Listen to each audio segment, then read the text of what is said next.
Assalamualaikum warahmatullahi wabarakatuh.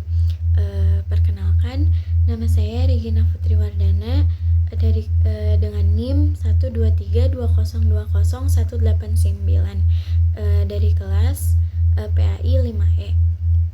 Di video kali ini saya akan bahas sedikit tentang salah satu tokoh filsuf muslim yang pemikirannya masih sangat relevan sampai sekarang, yaitu Ibnu Miskawayh.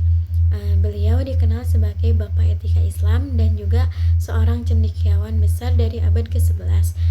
Ibnu Miskawayh ini terkenal lewat karyanya yang berjudul Tahdzib al-Akhlaq wa Tathhir al-A'raq, yang secara sederhana bisa diartikan sebagai penyempurnaan akhlak dan penyucian jiwa. Menurut Ibnu Miskawayh, pendidikan itu bukan cuma buat bikin orang jadi pintar, tapi juga buat membentuk kepribadian yang baik dan berakhlak mulia.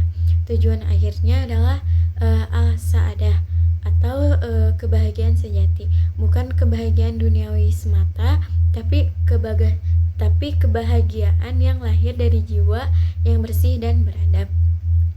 Beliau percaya bahwa jiwa manusia bisa dibentuk lewat kebiasaan. Artinya akhlak itu bukan bawaan lahir, tapi hasil dari latihan terus-menerus. Kalau seseorang terus membiasakan diri berbuat baik, lama-lama kebaikan itu jadi bagian dari dirinya sendiri. Nah, Ibu Miskawayh juga menekankan pentingnya akal dan bimbingan guru. Akal menurut beliau adalah alat untuk mengenali kebaikan, sedangkan guru bukan cuma orang yang ngajar teori, tapi juga membimbing moral yang jadi contoh nyata bagi murid-muridnya.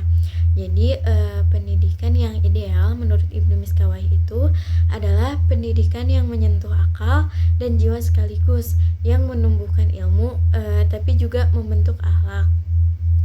Kalau kita lihat kondisi pendidikan Islam sekarang, sebenarnya banyak kemajuan yang patut kita syukuri. Sekolah Islam makin banyak, pesantren makin modern, dan pelajaran agama udah banyak diintegrasikan ke kurikulum umum. Tapi di sisi lain masih banyak juga masalah yang muncul. Misalnya krisis akhlak di kalangan pelajar. Kita masih sering dengar kasus bullying, ketidakjujuran, kurangnya rasa hormat ke guru, bahkan gaya hidup yang konsumtif. Banyak siswa yang pintar secara akademik, tapi kurang kuat dari sisi moral dan spiritualnya. Pendidikan kita masih cenderung fokus ke nilai dan ujian, bukan ke pembentukan karakter dan kepribadian. Guru pun kadang lebih sibuk ngejar target kurikulum daripada benar-benar jadi pembimbing akhlak bagi siswanya. Nah, kalau dibandingkan dengan pandangan Ibnu Miskawayh, jelas masih ada jarak yang cukup jauh. Beliau menekankan bahwa keseimbangan antara akal, moral, dan jiwa, tapi sistem pendidikan kita sering berat ke arah akademik saja. Terus bagaimana solusinya? Kalau menurut saya ada beberapa hal yang bisa kita lakukan agar pendidikan Islam lebih sejalan sama pemikiran Ibnu Miskawayh. Pertama, kita harus ubah orientasi pendidikan. Tujuan pendidikan Islam bukan cuma buat mencetak siswa berprestasi, tapi juga membentuk manusia yang berakhlak dan berjiwa bersih. Kedua, pembiasaan dan keteladanan harus dihidupkan lagi. Anak-anak perlu contoh nyata, bukan cuma teori. Sekolah bisa mulai dari hal kecil kayak membiasakan berkata jujur, sopan, dan tolong menolong juga. Ketiga, guru harus diberdayakan lagi sebagai teladan moral. Guru yang baik itu bukan cuma yang pintar mengajar, tapi juga yang bisa jadi inspirasi dan panutan bagi muridnya. Yang keempat, pembelajaran moral juga perlu disampaikan secara rasional. Anak-anak perlu ngerti kenapa nilai-nilai itu penting, agar mereka bisa menjalankannya dengan sadar, bukan karena terpaksa. Dan terakhir, penilaian pendidikan juga harus berubah, bukan cuma nilai ujian, tapi juga sikap, empati, dan tanggung jawab sosial yang harus dinilai. Kalau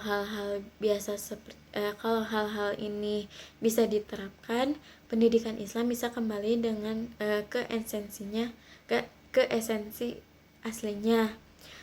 Mendidik manusia seutuhnya bukan cuma dari sisi otak, tapi juga hati dan perilaku. Nah, Ibu Miskawai pernah bilang, ilmu tanpa akhlak adalah kesia-siaan. Kalimat sederhana tapi maknanya dalam banget. Kita boleh sehebat apapun dalam ilmu pengetahuan, tapi tanpa akhlak semuanya nggak akan berarti apa-apa. Jadi lewat pemikiran Ibnu Miskawai ini, semoga kita bisa sama-sama merenung bahwa pendidikan sejati itu bukan tentang siapa yang paling pintar, tapi siapa yang paling bijak dan berakhlak baik. Nah, sekian dari saya. Mungkin cukup sekian. Wassalamualaikum warahmatullahi wabarakatuh.